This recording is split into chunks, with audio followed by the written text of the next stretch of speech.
Hello, hello, salut la famille, j'espère que vous allez bien.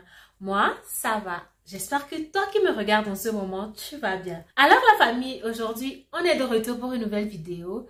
Et pour ce qui est d'aujourd'hui, nous allons parler des premières choses à faire dès que tes pieds foulent le sol français. Dès que tu quittes de chez toi, tu leur fais bye bye de l'autre côté et qu'ils sont restés derrière toi. Et que toi, tu arrives ici. Les premières choses que tu as à faire, voilà de quoi nous allons parler aujourd'hui dans cette vidéo.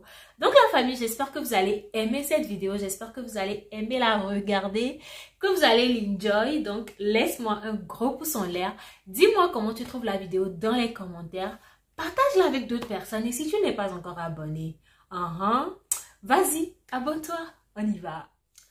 Alors, la première chose à faire, parmi les premières choses que tu as à faire quand tu arrives ici, c'est d'acheter ta carte SIM. La carte SIM, c'est important. Tu as besoin d'un numéro de téléphone avec lequel tu pourras faire toutes tes formalités administratives et toutes les autres choses que tu as à faire. Déjà, il faut pouvoir échanger avec les gens au téléphone, avoir ta connexion Internet, tout ça, tout ça. Il y en a qui sont arrivés ici, n'ont pas pu avoir accès à une carte SIM directement. Si vous leur demandez, ils vous diront toutes les difficultés qu'ils ont eu à avoir. Donc, la première des choses, c'est avoir sa carte SIM, avoir un numéro téléphonique avec lequel tu pourras faire tes formalités administratives et tout ce qu'il y a à faire ici en France. Deuxième point à noter aujourd'hui, c'est la validation de ton visa. Quand tu es parti pour récupérer ton passeport, dans l'enveloppe, on accompagne souvent le passeport d'une fiche, d'une feuille sur laquelle on a écrit des choses et on te met quelque part qu'il y a tel lien sur tel site, tu vas devoir valider ton visa dans les 3 mois de ta date d'arrivée. Voilà, dans les 3 mois suivants ta date d'arrivée sur le territoire français. C'est un point important que nous ne devons pas négliger. Donc, dès que tu arrives, tu dois valider ton visa. Oui, on met dans les 3 mois. Mais pour éviter que tu n'oublies ça, ou que tu te dises que je vais d'abord chercher l'argent ou quoi, parce que oui, pour faire la validation, tu as besoin de 50 €. Du coup, en quittant de chez toi, il faut prévoir ces 50 € que quand tu vas arriver ici, tu dois valider ton visa avec 50 € ou carrément, on va te ramener chez toi. Si ce n'est pas ce que tu veux, prévois les 50 € et dès que tu arrives, fais ça. Ok. Quand tu arrives directement, tu n'as peut-être pas de carte bancaire avec lequel tu vas le faire. Si tu as de l'espèce sur toi, ben, la personne qui est venue te chercher ou bien un proche à toi, ou même si la personne n'est pas forcément un proche, mais la personne que tu as trouvée sur place qui peut t'aider, si tu as de l'espèce, donne de l'espèce de 50 € à la personne et la personne va faire l'opération pour toi avec ses informations bancaires. C'est la validation, le paiement de 50 € et voilà. Après ça, on t'envoie une attestation et c'est l'attestation qui va prouver que ton visa vaut titre de séjour pour la durée pour laquelle tu as eu le visa en fait. Si c'est un visa long séjour d'1 an, ben, durant tout ce temps-là, cette attestation-là va valoir titre de séjour. Et lorsque tu vas chercher job étudiant, tout ça, quand tu fournis le visa, tu fournis également l'attestation qui vaut titre de séjour pour faire savoir à ton recruteur. Ou bien, voilà, je pense que la plupart du temps, c'est lorsque tu es embauché qu'on va te demander tes informations personnelles. Donc, tu vas lui faire savoir que voilà, c'est pour l'instant, dans les 1 an, c'est le visa que tu utilises. Mais avec l'attestation, ça vaut titre de séjour et que tu peux travailler. Et voilà, tu fais les recherches aussi pour savoir quel nombre d'heures tu as en tant qu'étudiant international, tout ça. C'est encore d'autres informations. Ça, c'est pas pour ça qu'on est là aujourd'hui. Mais c'est pour vous dire que après l'achat de carte SIM, qui est chose importante, bah, il faut valider son visa. C'est très important. Il faut surtout pas négliger ça parce qu'on a dit dans 3 mois. Dans 3 mois, ça va passer très vite et tu risques même d'oublier. Donc, n'hésite pas à le faire immédiatement que tu arrives ici pour ne pas te faire des soucis. Troisième point sur les choses dont je viens parler aujourd'hui, ce sont les démarches bancaires. Ici, là, à 98 ou à 99% de toutes les opérations que tu vas faire où il y a question d'argent, la majorité, c'est avec ta carte bancaire que tu vas faire ces opérations-là.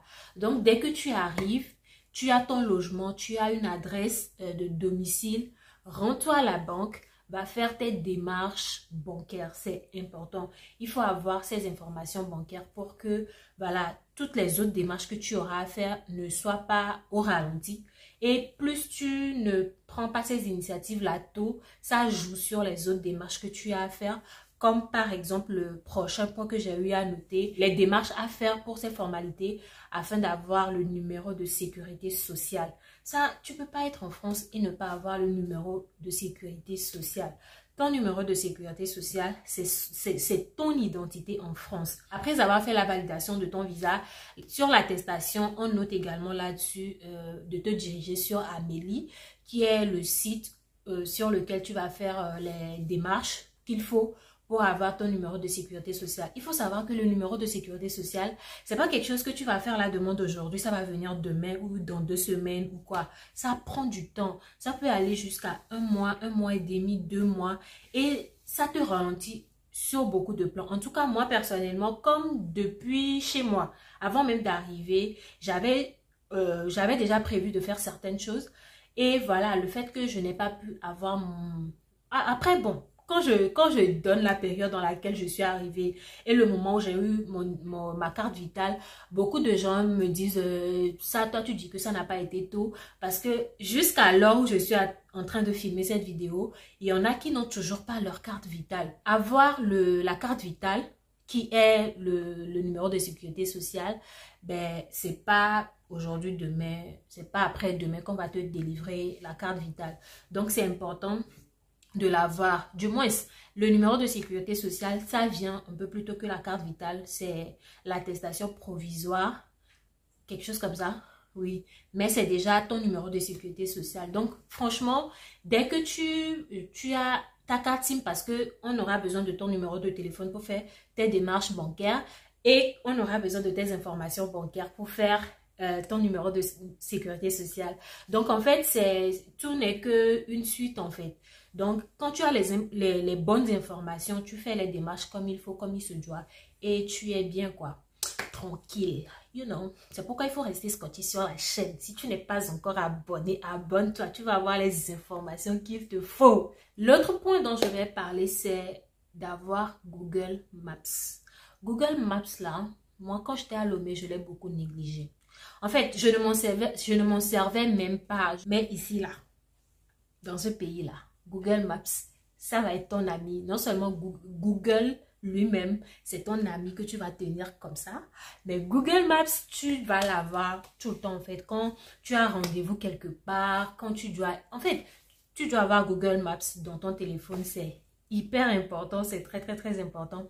Le même Google Maps m'avait déjà ramené dans un endroit où je me suis carrément perdue dans ma ville.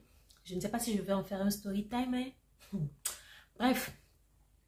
Google Maps, ça peut parfois t'induire en erreur avec ces histoires de raccourcis et tout ça, mais tu as besoin de Google Maps dans ton téléphone, dans ta vie de tous les jours, quand tu atterris ici en France. Si tu ne sais pas qu'est-ce que c'est que Google Maps et que tu es encore à Lomé ou là où tu es en ce moment, commence à apprendre à savoir qu'est-ce que c'est que Google Maps. C'est pas grand-chose, c'est pas du tout compliqué. Tu mets juste ta destination, le point de départ également, tu le mets. Et puis voilà, Google Maps te conduit, que ça soit en voiture, à pied, en train, en bus ou quoi. Google Maps t'amène à l'endroit. Voilà, mais il faut également utiliser un peu sa tête aussi. Au risque que Google Maps t'amène quelque part. Si tu as déjà eu une vilaine expérience avec Google Maps, dis-nous ça dans les commentaires pour que je ne sois pas la seule personne à avoir vécu une histoire vraiment. Et cette expérience-là, bref, cherche à avoir Google Maps et habitue-toi à Google Maps, quoi. Mon prochain point va porter sur le fait d'aller chercher à connaître son établissement. Si ta rentrée est en septembre et que tu arrives peut-être en août ou peut-être 1 semaine ou 2 semaines avant ta rentrée, ben, ce serait bien que franchement tu ailles découvrir, que tu ailles connaître là où se trouve ton établissement. Il ne faut pas attendre le jour de la rentrée pour aller te pointer parce que it doesn't make sense, you get me? Tu es arrivé tôt, ben, cherche à aller dans ton établissement. Déjà même pour les inscriptions, en tout cas moi dans mon cas, il fallait que je m'y rende pour aller faire mes inscriptions, tout ça. Oui, même à la rentrée, tu pouvais faire les inscriptions. Mais le fait que j'ai pu y aller avant la rentrée, ça m'a même permis de tisser deux liens. Voilà, qui m'ont aidé par la suite et tout ça, tout ça. Donc, voilà, n'hésite pas à aller connaître ton université. Et voilà, c'est toujours Google Maps. Si tu ne connais pas l'université avant d'arriver ici, Google Maps va t'aider. D'ailleurs, même j'ai commencé réellement à utiliser Google Maps au moment où je faisais mes recherches de logement. Parce qu'il fallait me voir ce logement que je viens de trouver. La distance avec l'université, c'est quoi en fait? Donc, il faut vraiment voir tout ça là. Ok, je profite de faire une petite story time dans cette vidéo. Moi, mon université est divisée en plusieurs branches. La même université a, on va dire, 3 branches. Il y a une branche qui est à l'autre extrémité de la ville. Une autre branche qui est à cette extrémité de la ville où moi je suis. Et il y a une autre branche qui est dans une autre ville de France. Donc, il y a une compatriote togolaise, quand elle était en train de faire sa recherche de logement, elle ne s'est pas rendue compte qu'en fait, la branche dans laquelle elle a eu l'admission se trouve dans l'autre ville. Et elle a cherché le logement ici. Du coup, tous les matins, elle devrait prendre le train, 45 minutes de route pour arriver au cours. Si tu as un cours à 8 heures, non seulement ça, là où on est parti lui trouver le logement, même ici dans la ville, c'est loin de l'université. Donc, de quitter là-bas pour aller à la gare, prendre le train et arriver là-bas, tu es même déjà fatigué. Surtout que ici, en ces moments, il y a tellement de grèves. Ben, tu arrives à la gare, on te dit qu'il n'y a pas de départ de train en fait. Tu rates ton cours, tu rates ta journée, tout ça, tout ça. Donc, il faut vraiment bien faire les recherches. Google Maps également pourra t'aider dans ça. Lorsque tu es en train de faire les recherches de logement, vérifie les distances.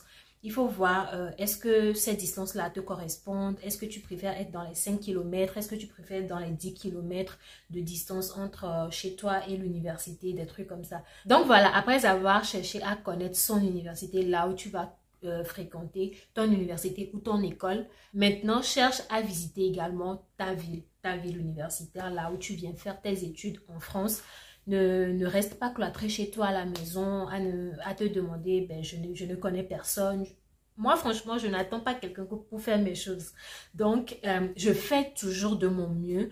J'aime toujours faire mes propres efforts avant que quand ça va m'arriver ici, là, je peux maintenant recourir à quelqu'un. Et la personne va même voir que j'ai au moins fait des efforts avant que je n'ai pas pu trouver de solution. Et la personne, quand c'est comme ça, on a plus l'envie d'aider, voilà. Donc bref, pour dire que faut pas arriver et rester dans ta chambre, dans ton studio, sors de la ville, faut marcher, utilise Google Maps, ne te perds surtout pas, oui c'est important, utilise Google Maps. Et quand je vous parle de ça, je ne blague pas, hein. Tu peux très rapidement te perdre avec leur chemin là, franchement, les immeubles sont... Bref, Google Maps c'est important. Cherche à connaître un tout petit peu ta ville. S'il y a des bus, faut prendre le bus de tel arrêt vers le terminus. Comme ça te permet de voir sur toute cette direction-là, qu'est-ce qu'il y a, quels sont les magasins qu'il y a. Ça te permet de pouvoir voir là où se trouvent les boutiques, les commerces, tout ça, tout ça. Si tu es africain, que tu veux forcément savoir là où se trouve, là où on vend nos trucs, que ça soit dans côté alimentation, côté vêtements, tout ça, oui. Il y en a qui vendent nos pannes, nos pannes qui sont cousues également. Donc, ça te permet, en fait, le fait de sortir comme ça te permet de connaître quelques endroits.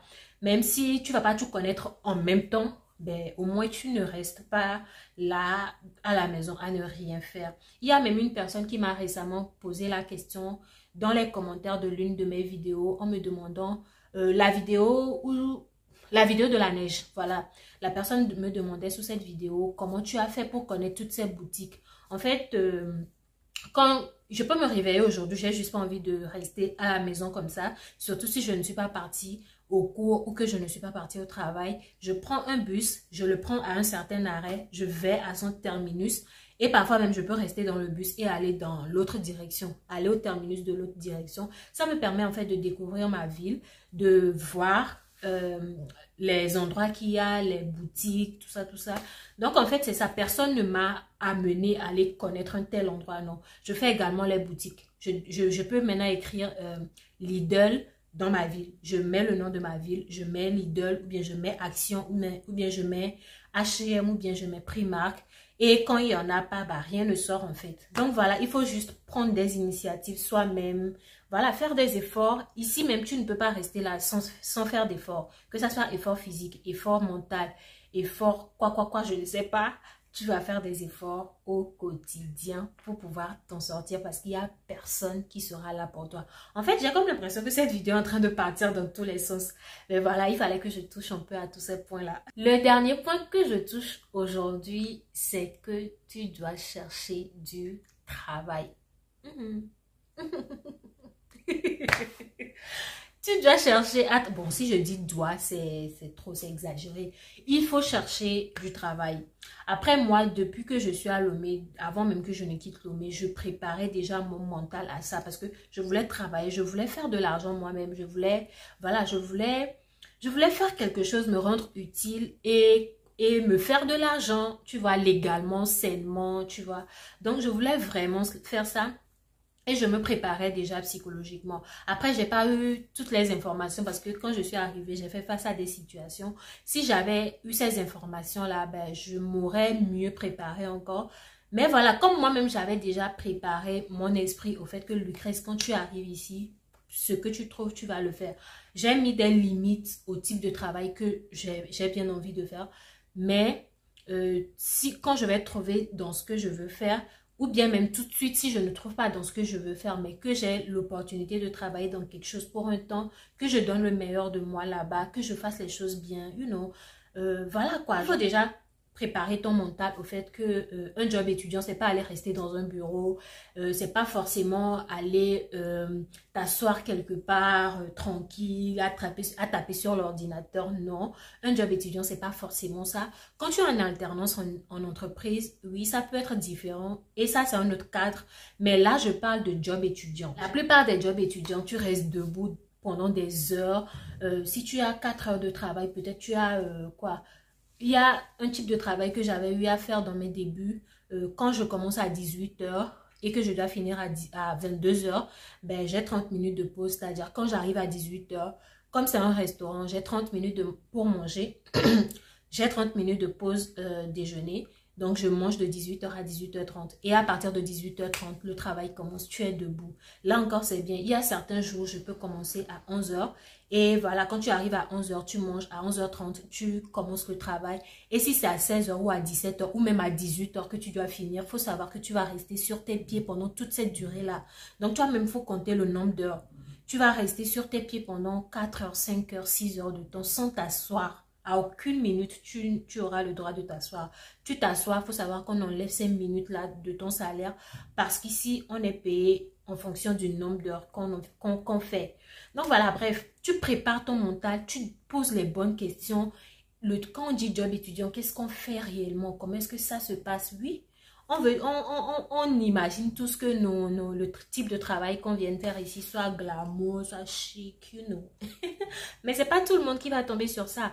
Parce que c'est pas faux. Moi, je connais des personnes que quand ils sont arrivés ici, ils n'ont jamais fait de job étudiant. Depuis qu'ils sont arrivés, ils ont eu la grâce, l'opportunité de tomber directement peut-être en alternance où ils ont eu des entreprises. Mais il faut savoir que dans la majorité des cas, quand on dit job étudiant, on reste beaucoup sur nos pieds. Si tu encaisses, par moment, tu peux t'asseoir. Si dans ce travail-là, il y a une chaise pour les caissiers. Il y a même pas de chaise. Tu restes debout même à la caisse. En fait, il faut juste se préparer psychologiquement au fait que voilà, tu auras mal aux pieds par moment. Mais au fur et à mesure, tu t'habitues. Et voilà. J'ai tellement parlé, je suis partie dans tous les sens. Mais bref, je sais que vous avez retenu l'essentiel du message que j'essaie de passer. Et pour moi, c'est surtout pour aider les personnes qui vont arriver ici. On dit souvent, allez chercher l'information, allez chercher l'information. Mais voilà, si on ne laisse pas ces informations, comment est-ce que les gens vont les avoir? Donc c'est pourquoi je me suis dit, si j'ai une chaîne YouTube, il faudrait que cette chaîne YouTube puisse être profitable pour d'autres personnes qui viendront faire des recherches, qu'ils puissent tirer l'essentiel, le meilleur de ce qu'ils cherchent en fait. Donc voilà la famille, j'espère que vous avez aimé cette vidéo. Moi j'ai beaucoup aimé la filmer, franchement. Ça me fait plaisir de faire ces vidéos là, sincèrement. Ça me fait beaucoup plaisir de partager ces choses là avec vous. Si vous avez d'autres questions, n'hésitez pas à les poser dans les commentaires ou dans mon DM Instagram ou par mail, parce qu'il y en a, ils m'envoient des mails pour me féliciter. Ce que tu fais, ça aide, merci de faire ça. Il y en a, ils posent des questions, ils veulent savoir encore plus et tout. Donc voilà, si tu veux, envoie-moi un mail. Et voilà, on va s'échanger. Le pouce. Lâche-moi un pouce en l'air. Dis-moi comment tu as trouvé cette vidéo dans les commentaires. Partage-la avec d'autres personnes. Et si tu n'es pas encore abonné, fais-moi ce plaisir. Et ça me fait tellement plaisir. Tu ne peux pas imaginer. Quand tu mets toute cette énergie-là, tu mets du temps. Parce que ici, pour trouver du temps et faire ces contenus, ton mental même doit être en place pour pouvoir créer le contenu. Parfois, tu sais que tu as des contenus à créer, mais tu n'es juste pas dans une position psychologique qui te permet de donner ce que tu as envie de donner. Tu vois, bref, mais quand je vois vos retours, vos commentaires, les likes, je vois vos abonnements. Donc abonne-toi si tu veux me faire plaisir, si tu veux me faire me sentir bien et voilà, voir que ce que je fais contribue ou bien rajoute un plus dans la vie des gens, bah abonne-toi, ça va me faire plaisir. Je vous fais plein de bisous la famille. On se voit à la prochaine vidéo. Bye.